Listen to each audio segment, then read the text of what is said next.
Amongst my other hobbies, I really enjoy watching movies. Mainly sort of horror or sci-fi movies or movies that have can really immerse you in a sort of a surreal or different world. Um, I'm less a fan of like dramas and comedies simply because um, they tend not to, they tend to be too close to the reality we live in instead of, an alternate reality that we'll never get to experience firsthand. But most recent movie I watched was Alien Romulus. By this point, there's a good chance you've already seen a bunch of reviews, and you've seen a bunch of reviews by people that can do a far better job than I could ever hope to. But I figured I'd put in my 2 cents. In a nutshell, I like it. It was really good.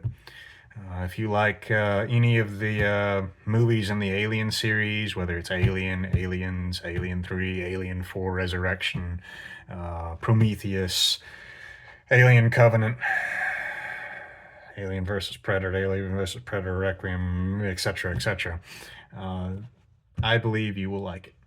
If you have never seen any of those movies, if you are into any type of horror or science fiction, there's a good chance you'll like it. It's a very solid movie, I'd say. Um, I've seen other reviewers touch on the fan service, and there is definitely some fan service, and there's also some fan service for other movies like weird little Easter eggs, where they just make an offhand reference. And you're like, wait, is that from such and such? But it's not really distracting. Um, I would not say it's excessive. The I'm not really going to give too many spoilers, but the big thing, in my opinion, is uh, first of all, the effects were fantastic for the most part. There were some places where you kind of say, okay, whatever, but for the most part, the effects were fantastic. But what they really, really did well was the cast. Sometimes in horror or movies or whatever, the cast is basically just fodder for the monster, and you don't really have any relation to them. You don't really care about them. You're just, you know, like I said, it's just fodder.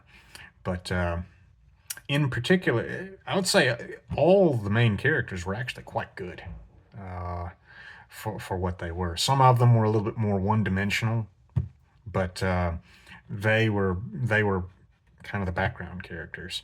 The main two characters were fantastic. You know, uh, they were very well acted.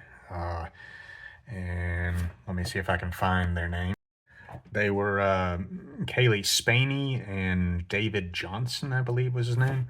Yeah, that was them, and the two of them were just amazing. Their characters were wonderful.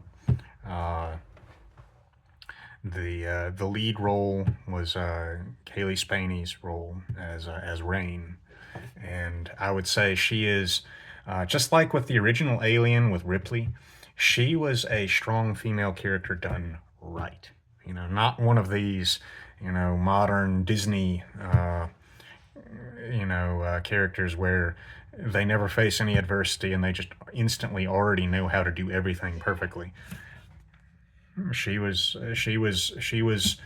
a very human seeming and very relatable person. I have worked many blue collar, most of my life I've worked in blue collar jobs, and she very well nailed the sort of blue collar worker in the best possible way.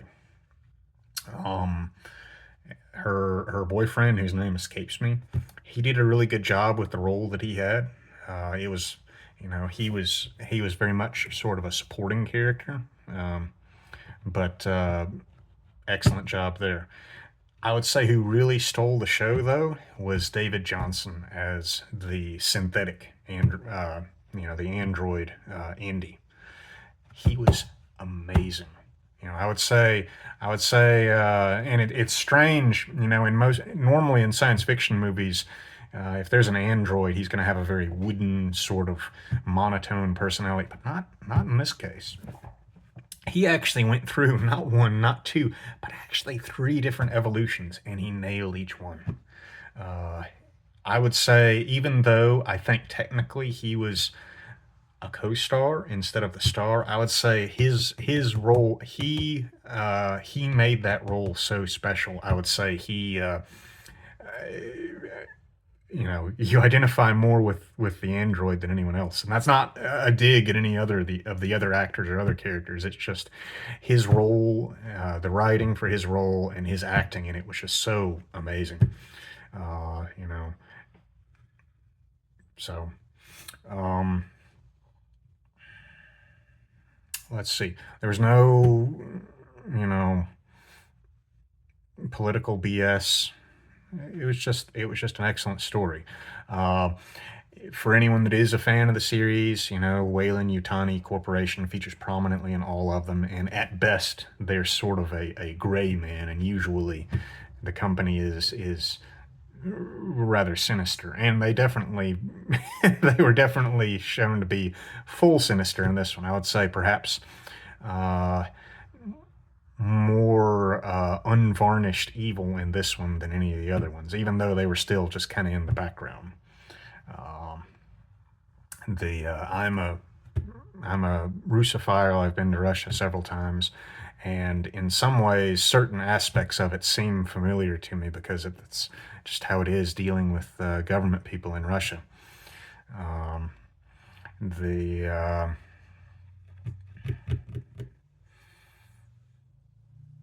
So yeah, um, I've heard folks say it's the goriest or bloodiest alien yet.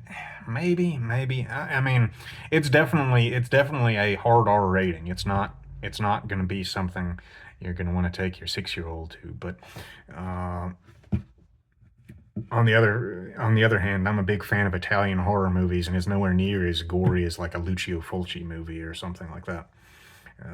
But uh, There's no real sexual activity or anything like that in there. However, the Alien series has always sort of leaned heavily on sort of phallic and vaginal imagery, and it it was definitely present in this one, perhaps more so than in most. It was at times it almost made me chuckle just how it's like, okay, really leaning in hard to the innuendo here, but um, the um, but a little bit of it's just a very enjoyable movie, and if you're one that enjoys movies like that, I can absolutely give it a thumbs up. That's about all. Have a good night.